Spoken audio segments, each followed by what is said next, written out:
Magandang araw po sa inyong lahat mga kababayan at welcome back dito po sa Pinas News Review. At eto nga mga ka-review natin, nagwala na. Nako, sumagot na si Libeste mga kababayan, sumagot na kay Remulla. Ombudsman Remulla di marunong mag-research. Nako, pahiya na naman si Remulla mga kababayan. Yan po ang ating alamin at bibigyan ng reaksyon sa video ito mga ka-review natin.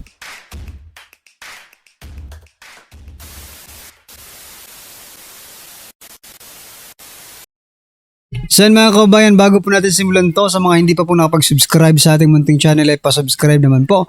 At palike na rin po ng video ito. Maraming salamat. At ito nga, Congressman Libeste, pasok. Ito po yung interview, no? Kaya Congressman Libeste, mga kababayan. The allegation is I sold the company with a franchise. Yes. And galing na po sa Meralco, I did not sell the company with a franchise. Mali siyang dating. Nirerespeto ko po si Ombudsman Remulla, kaya hindi po ako nagbigay ng direktang sagot dahil ang Meralco po ay I nag-correct na. correct myself. Hindi mali siya. Lack of research. Maling kumpanya po allegation na ang to. Lack of research. Paano nga lack of research? Lack of There research. was no sale of the company with the franchise.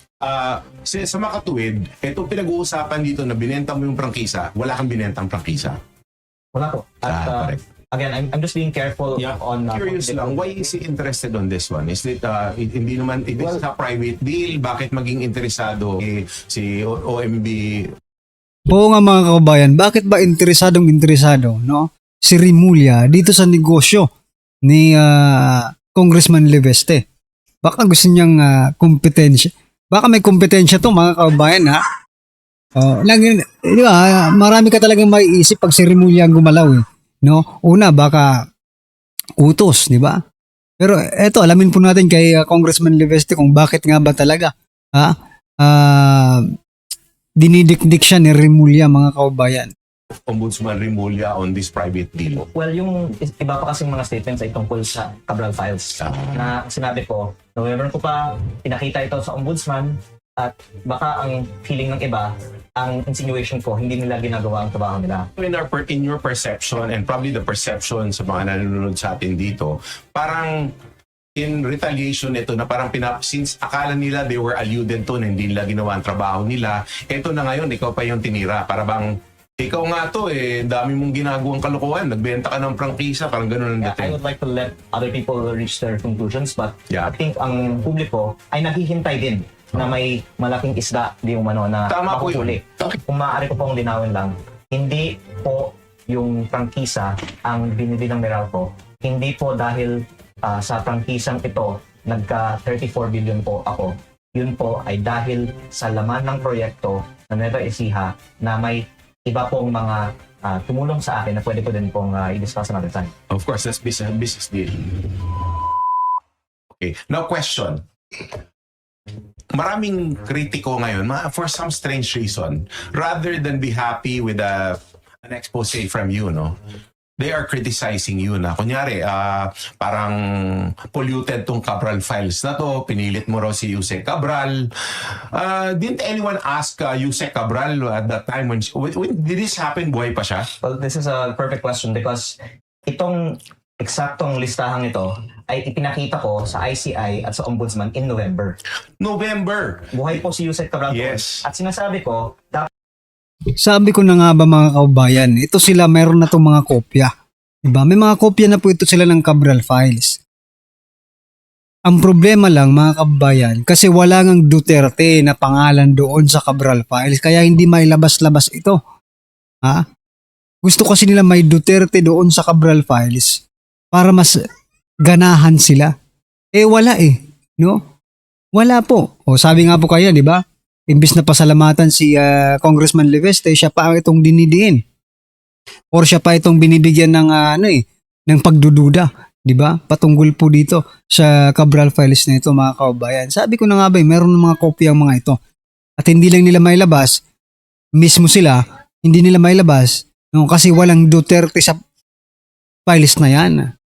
dapat natin investigahan bakit sa file ni Yusek Cabral may mga proyekto na naka-group together na eventually na-award kay Congressman Gardola Link companies na at that time si Yusek Cabral sana ay pwedeng sumagot. So kung ako ay... bakit pag pinagkatiwala ni Yusek Cabral yung files sa iyo? Actually sir, nung June 11, una kong binisita ang kanyang opisina at nagbigay siya sa akin ng explanation ng kanyang high-level budget allocation formula.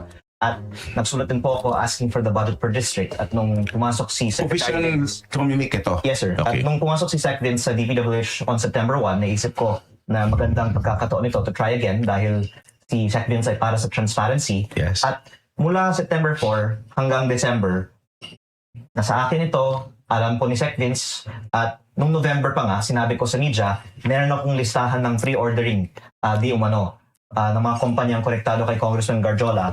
At buhay pa si Yusek Cabral noon, wala naman nagsabi na hindi ko dapat ilabas yan. Pero for some reason po, nung Desyembre, nung uminit na ang diskusyon tungkol sa mga files ni Yusek Cabral, lumabas na po ang mga aligasyon na kahit na may CCTV kami na maayos kami maglalakad sa opisina, Nakita ko yun. hindi naman daw authorized ang pagbibigay nito sa akin. Pero ang gusto ko lang linawin ng po is November ko pa sinasabi sa publiko. Haven't you na ito. haven't you confronted Congressman Guardiola on this? Actually sir, 3 months hindi ko siya nakita sa Kongreso. Pero nung nakita ko siya December 1, 3 months. nag-selfie nga kami, di ba? At yun ay dahil marami akong mga gusto nga tanungin sa kanya. Pero hindi na niya ako sinagot matapos ng aking mga in-upload tungkol sa kanya.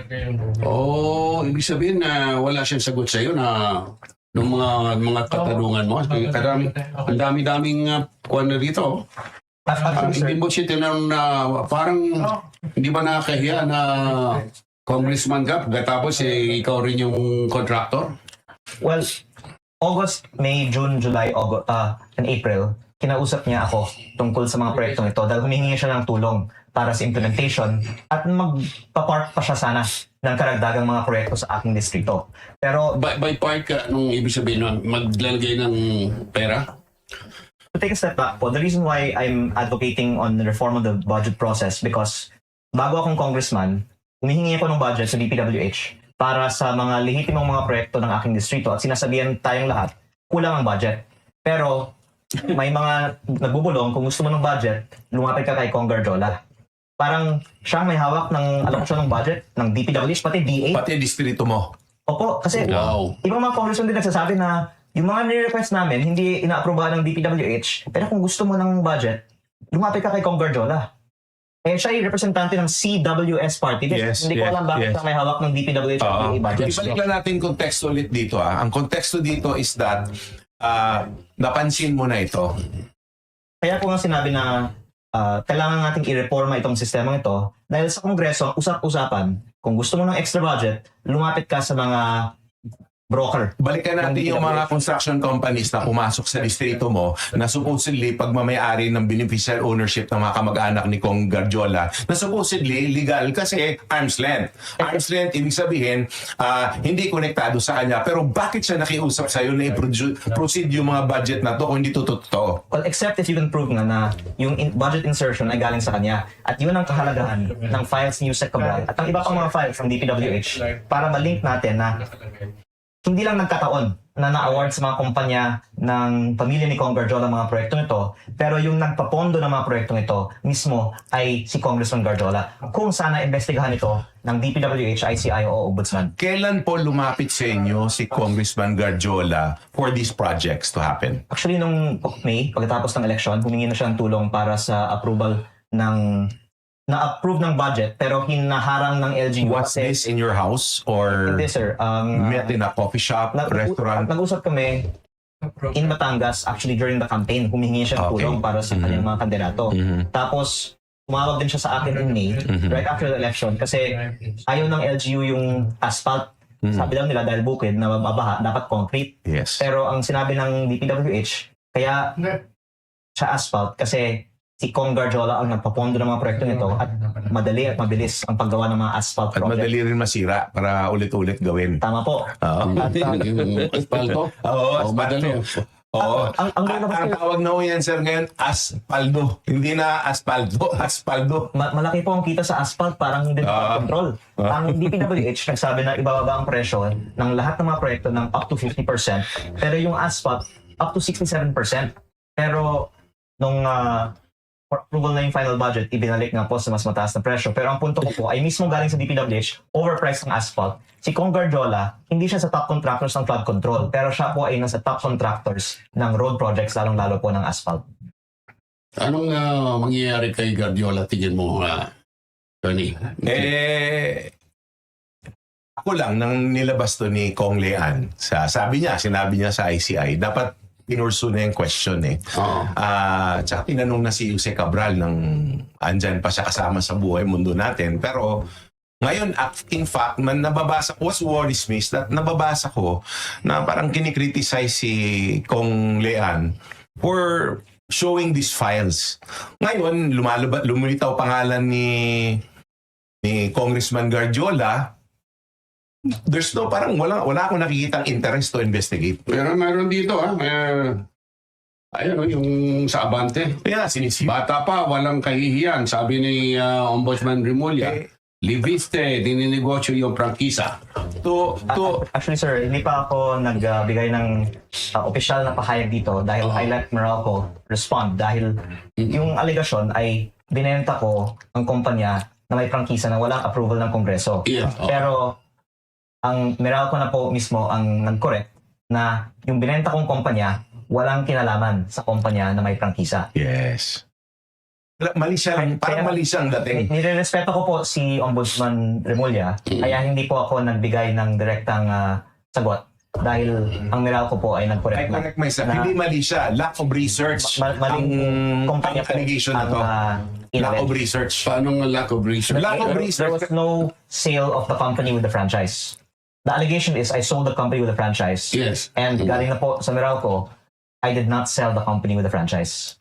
Pero bumili, Bumili sila ng ibang kumpanya na walang kinalaman sa company with the Different franchise. company. hindi sa'yo. Opo. At yung company na I sold to Meralco is publicly listed on the Philippine Stock Exchange. In fact, many of your viewers might even be familiar with the stock.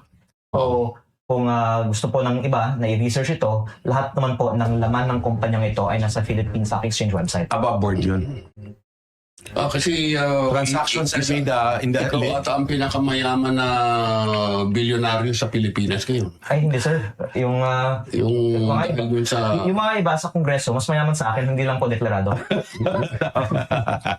Pero ako po kasi sir, yung net worth ko galing sa pribadong sektor, hindi po sa gobyerno, kaya dineklara ko po. Through a business deal. At ang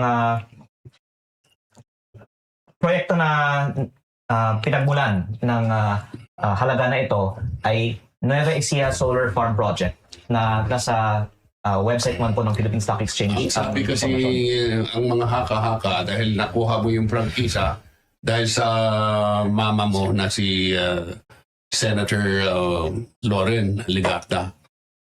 In-approve na yung prangkisa dahil sa relasyon mo sa isa sa mga miyembro ng Senado. Anong masasabi mo dyan? Yes sir, actually nakakatuwa nga na yung prangkisa yung ginawa nilang focus dahil hindi ngayon yung ibinenta kong kumpanya na binili ng Meralco for around 34 billion pesos. Yes. Yung binenta kong kumpanya ay may lupa, may power supply sa Meralco na hindi po konektado sa prangkisa.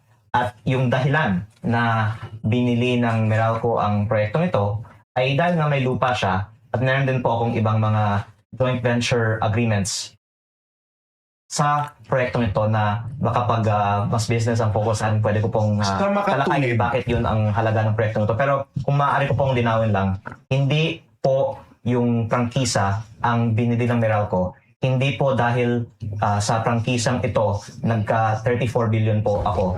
Yun po ay dahil sa laman ng proyekto sa Nueva Ecija na may iba pong mga tumulong sa akin na pwede ko din pong i-discuss another time. Of course, that's business deal. Sa makatuwid, ito pinag-uusapan dito na binenta mo yung prangkisa, wala kang binentang prangkisa. Wala po. At correct.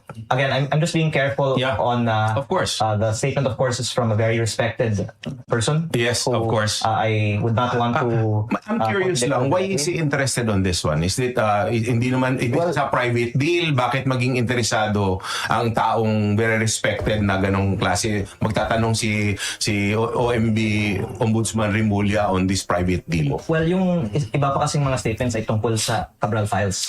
Na ang sinabi ko, November ko pa pinakita ito sa ombudsman at baka ang feeling ng iba, ang insinuation ko, hindi nila ginagawa ang trabaho nila. Na alam ko naman, napakarami silang trabaho. Kaya mabilis na nga ang aksyon ng gobyerno ngayon kumpara sa mga nakaraan na taon-taon dami pang mga nakapile up na mga cases. At least ngayon, kung paano may progress tayo in just a few months. Sa mga kabayan, ano po ang inyong opinion, reaksyon patungkol po sa video ito? Nako, Rimulya, kulang sa research.